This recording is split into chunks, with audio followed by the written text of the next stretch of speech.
Hello and welcome to another jungle video, and in this one we are going to be talking about the fundamental difference that you will find between all junglers of all ranks. Essentially, I found a whole lot of scenarios and different elos through my coaching, through the challenge analysis we do on the gameplay channel, and here through looking at sort of high diamond master tier, what's the big gap that gets you to challenger and so on. And in these scenarios, the one thing that really separated everyone was their ability to adapt to new information. Does that sound particularly sexy? No, it isn't. But we will go through a few scenarios and the implications they have on jungle decisions, and how sort of this ability to adapt new information, recognize, change your strategies, and think ahead really results in you becoming the better player and jungler in that particular game. So as always, if you do enjoy and learn something, please consider leaving a like and of course subscribing with that bell notification on. We have a whole bunch of gameplays on the other channel and a coaching link all below for your enjoyment. And now without hesitation, let's begin.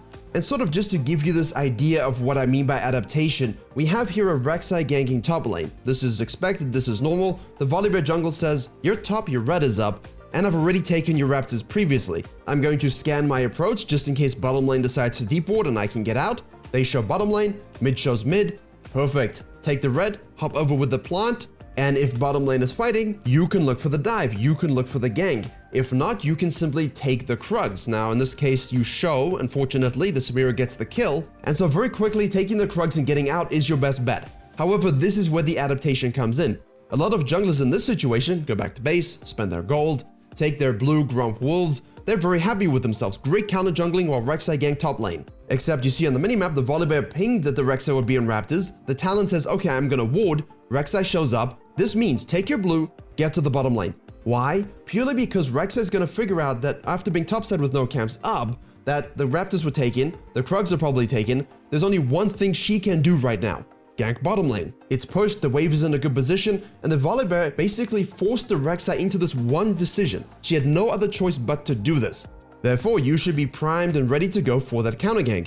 Unfortunately, gets there a little late, but is able to still grab a double kill, push the wave, get few plates, back to base, and then you can go straight for the Herald. All of these advantages based on the fact that the Rek'Sai made a play and the Volibear adapted and forced them into one decision. As always, I like to try to keep these relevant not only to people trying to get Master Tier and above, but also to those simply trying to get gold, simply trying to get diamond.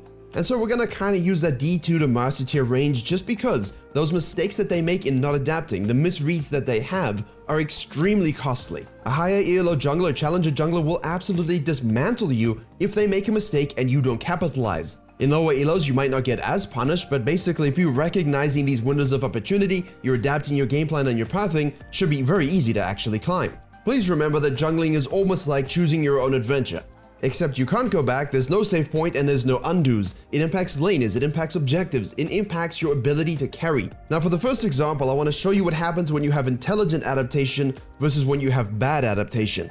Simply put, have you heard the saying, it ain't easy being cheesy? Yeah, you probably have, but remember, you're not a pizza, and last time I checked, I can't eat LP, and so you should keep it straight, keep the fundamentals. Don't add in variables that are gonna ruin your early game plans, that are gonna ruin the win conditions of your lanes, because if you make the wrong sort of cheese starter, you try to adapt for no particular reason, you're gonna lose tempo, one of the lanes is gonna get screwed perhaps, and now you're basically floating with a Gromp while you're being invaded because the enemy jungler's ahead of you. Yeah, that means late invades on the top side blue buff. They're not so great if your top laner gives away that he leashed the blue. Look, he's walking up directly to the Aurelia on the minimap instead of coming from the tri-bush. That's bad by him, but the idea overall was bad as well because you're going to create a pseudo-vertical jungling environment where if the Rek'Sai recognizes this, which she does, she can adapt her pathing to steal your blue, get level 3 from red and Krugs, and now your bottom lane is looking very free for a gank. And yes, the vision control left behind by the bottom lane, Rek'Sai shows up very quickly. They would not have noticed that if they were trading, if it was a particular tense sequence because it was only a frame or two. But you're Kha'Zix, you're doing your red buff. Why didn't you see this? Why didn't you ping it? And you have to remember, this is caused by the Kha'Zix doing a late invade on the blue. It's caused by actually just forcing vertical jungling for no reason.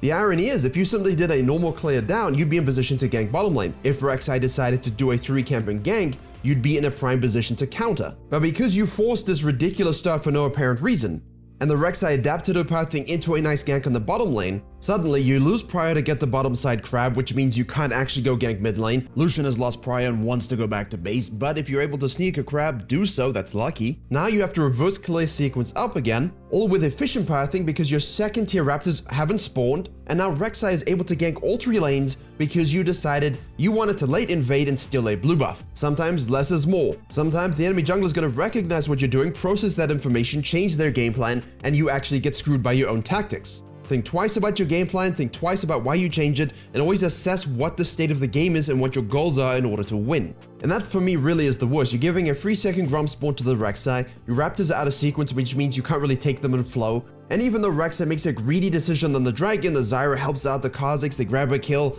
that's good, but as soon as you go back to base now, you feel the need to take your bottom side camps and sequence upward. The Rek'Sai knows this and so decides to go directly to gank the top lane, gets there first, is able to get kills, and the Kha'Zix ins. Because you're behind on tempo, you feel the need to try and force it, and all of this because of a late blue buff invade. Jungling isn't just about the next move, it's about the next 5 moves, the next 10 moves, and you have to consider the longer term implications of your decisions and of not adapting. But next, we have an Udyr, he's starting top side, he gets a leash, he's sequencing full clear down. Skarner is starting on the bottom side, he's doing 5 camps up. The Udyr runs into the enemy Zed and decides, you know what, I'm gonna flash, forgetting that the Zed's W is still a thing, and now basically is stuck. At this point, you should normally walk upward to your Aatrox because he has cover, Skarner's on the top side, you know this, and your bottom lane doesn't have Prior if you run through Tribush.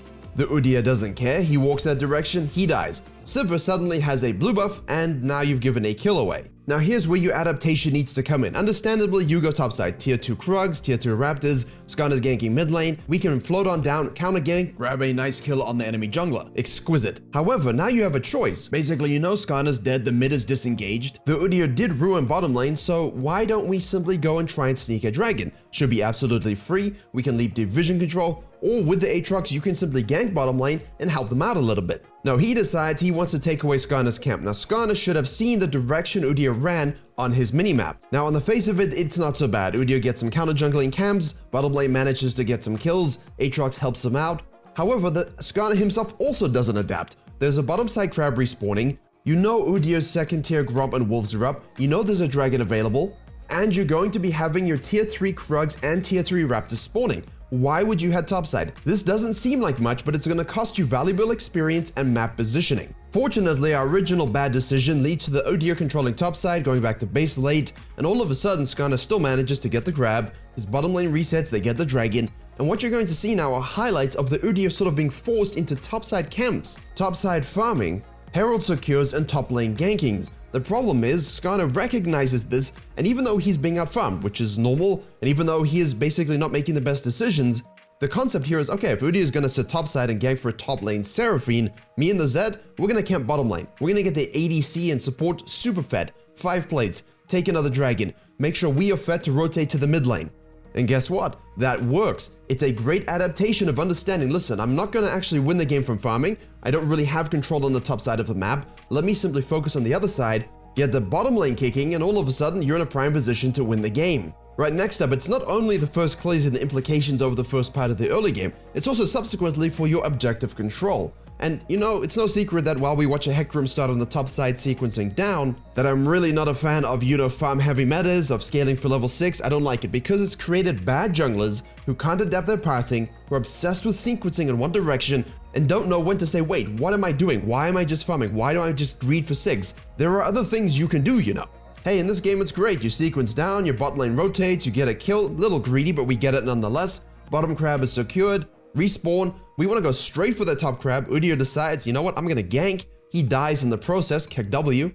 Hecarim says, you know what, I gotta farm again, I gotta sequence down. Gromp, Wolves, Raptors, Krugs, back to base. The issue is he's already farmed his camp so quickly that there's really nothing for him to do on the top side.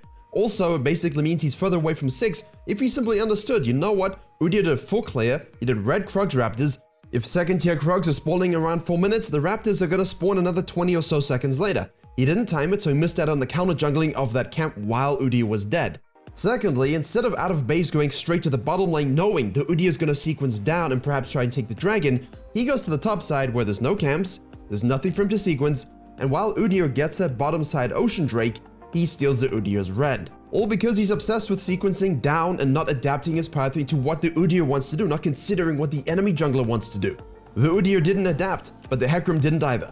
On the face of it though, that's not really that bad. You know, laners have to take care of themselves, but at the same time, matchups are a thing. Sometimes laners are outmatched in champions, in skill, and it's your job to be present to help because you're not just farm butts.